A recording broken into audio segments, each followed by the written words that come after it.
The first time when you see her in a group of other women, she's like everyone like us, talking about things, about children. She's got 3 children, 2 boys and a girl. And as a mother, she will be concerned about their education, their health, and their overall way of life. But when it comes at discussing issues that affect our country, you can see that she doesn't change, but she's got strong beliefs of a true unity of the Rwandan people, which is based through proper democracy and true reconciliation of the Rwandan people. She's a very firm believer of governments recognizing people's potential, putting people first, that people don't live in fear, that people are not oppressed.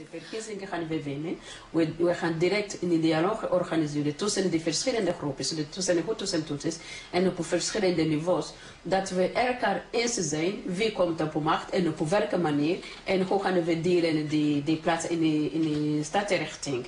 En op deze manier denk ik dat iedereen zou accepteren dat hij is vertegenwoordigd in het rechtbank. Victoire en Lynn kregen in Nederland nog een zoon, Ries. Hij is 7. Hij weet dat zijn moeder over een paar maanden al vertrekt. Even een vraag aan jou. Wat gaat je moeder nou doen? Gaat ze naar Rwanda, weet je daar iets van? Ja. Wat gaat ze doen? Veilig maken. Oké. En is dat een goed idee? Ja. Ja? Maar wat wil ze precies doen? Veilig maken? Hoe dan? Dat er geen oorlog meer komt. Oké. En hoe gaat ze dat doen, weet je dat? Nee.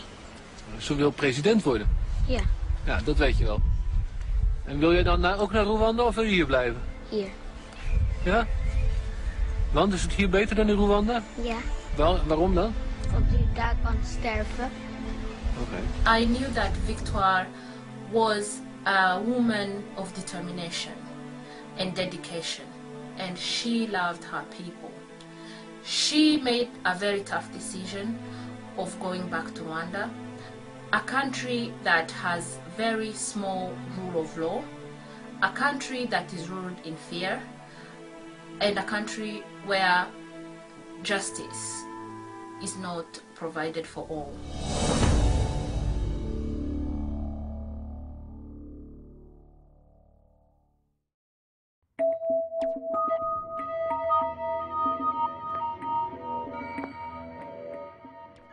If RPF, which is the ruling party for President Kagame, sees you being independent of it, they see you as a negative journalist, as a person who is worth dead. What freedoms are you teaching me?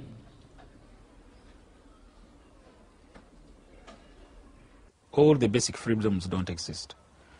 When you find there's no freedom of association, there's no freedom of speech, there's no justice system to talk about. So now it is the turn of the military running outside, the military being imprisoned in the country. So everybody can see that it's not really directed towards one ethnic group. It is now general.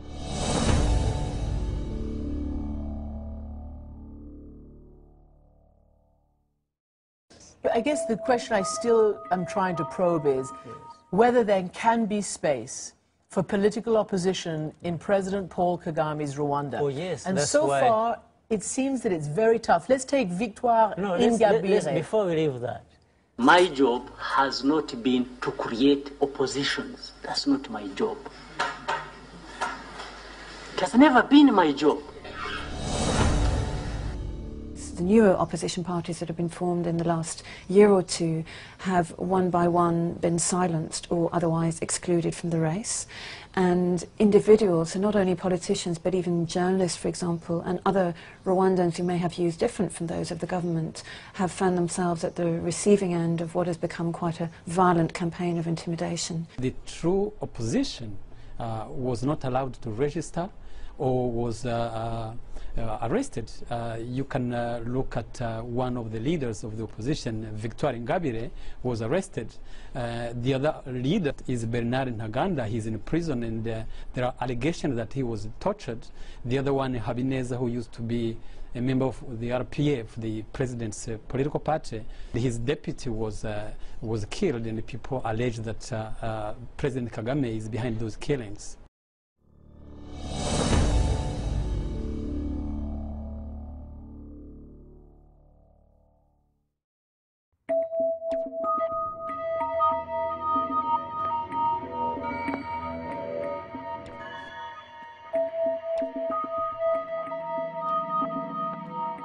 She's also a threat to the Kagame regime in that if there was ever a free and fair election in the country of Rwanda and Victoire Ingabire ran against Paul Kagame, that she would win against him.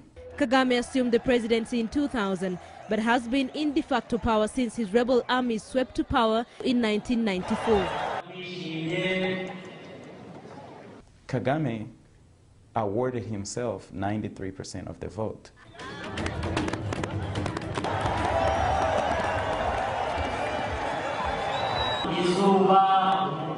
But can you really be proud of this victory when you really had weak opposition that seemed to be very sympathetic towards the RPF anyway?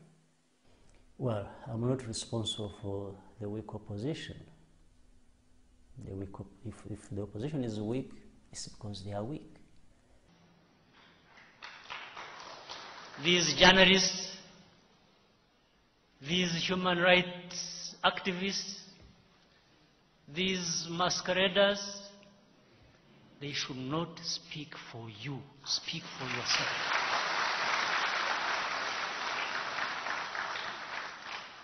So every day, oh, progress, but what?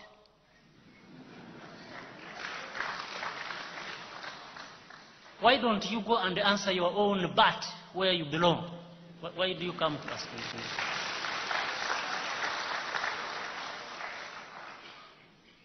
Go and answer the but. When I see you, there are, even for me, I stand here and say, oh, you are developed. You have lessons you teach others, but... There's growing international concern about Rwanda. Over the past 2 months, there's been a series of attacks on government critics, both at home and abroad. In June, the exiled former head of the Rwandan army, General Kayumba Nyamwasa, was shot in the stomach in Johannesburg. He survived and accused President Kagame of ordering the shooting. 6 days later, a journalist investigating that attack was shot dead outside his home in Kigali. He claimed he had evidence the Rwandan government was behind the attempt on the general's life. Then, 3 weeks ago, the body of Andre Kagwa-Risereka, an opposition politician, was found almost decapitated near the southern town of Butare.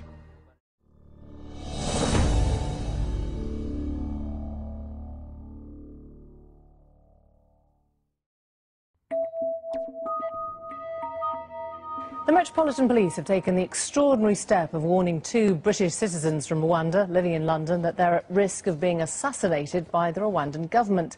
Legal notices were sent to a former Lib Dem candidate, Rene Mugenzi, and Jonathan Musonera. We've spoken with both men. The controversy concerns the government of this man, Paul Kagame, who's taken some credit for unifying the country after a terrible civil war between the Hutu and Tutsi tribes. This is the Minister for Human Rights. But Rene Mugenzi doesn't see it this way. He's a British citizen who settled here in 1997. Both he and his wife have stood for local elections, such as their commitment to life in Britain. Rene arranged a meeting last year with Amnesty International to remember this massacre in 1995. He says human rights groups have evidence that this one was perpetrated by forces loyal to President Kagame. The army of Rwandan Patriotic Army came and then shoot them unarmed civilians, and the UN peacekeeper were looking at this. About 80,000 people died. So 8,000 people died? Yes. On the 12th of May, the Metropolitan Police sent this letter to Rene, warning that the Rwandan government poses an imminent threat to your life. They told me they have got credible and reliable information that I might be in danger. The government of Rwanda might kill me. And they told me, as I'm aware that they have done it in another country, I should be careful. Another warning letter was sent to the man on the left, a former Rwandan army officer who fought alongside Paul Kagame in the 1990s. He now lives in London. I was scared because they told me the Rwandan government, they tried to finish your life, and I was shocked. We've been rather dazzled by this in Rwanda, that there is worsening repression, that rivals are being killed, there's a climate of fear, and we continue to give £83 million a year to this country in aid. Can we justify that? Well, I think it's a dilemma, and I think it is a mistake we've made in the past, where we have tended to give, if you like, respect to individuals, when what we should be doing is building institutions that rise above any particular individual or political party or focus. But who is that individual? Is that the president of Rwanda that we saw with David Cameron? Clearly, the president of Rwanda is in a very powerful position. This nonsense from outside is occupying our space. This nonsense from outside. These teachers of political space, these teachers of press freedom,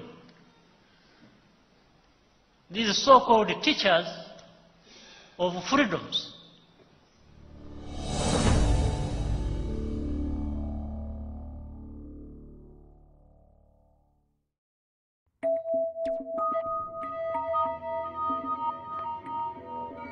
Some people just come from nowhere, useless people. I see every time in the pictures, you know, some lady, and the world starts saying, the opposition leader. Well, I know those who say it and who support that. There is no justice in Rwanda. There is no democracy in Rwanda. People are not free to say what they think. People are saying is that the goalpost keeps shifting, that the level playing field doesn't exist. Well, let's take Victoire Ingabire. Now, she's the president of the FDU in Ngiri, and she says she's faced a very intense public campaign of vilification. Basically, you have openly warned her that she could face prosecution under Rwanda's genocide ideology laws. No, but you see, and people are saying that you use those to quash political opposition. I don't think it's just an insult to us or to the nation. It's very ethnic. It's a very ethnic reading of the laws in Rwanda, because obviously using a genocide ideology law, since the genocide was against the Tutsi, would mean that you're trying to silence the Hutu. That's basically what it means.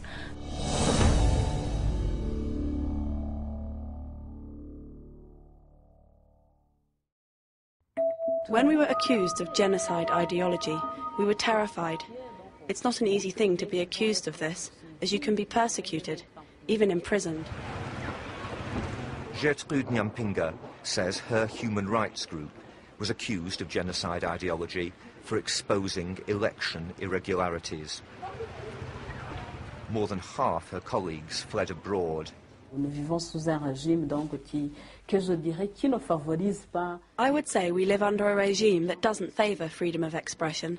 The authorities don't like criticism, so when people do criticise, they become afraid that they'll be threatened or persecuted. It's not a good idea to speak out. Many Hutus were killed alongside Tutsis during the genocide and in revenge attacks afterwards. But if you talk too much about that history, or suggest that Hutus and Tutsis might sometimes have different interests now,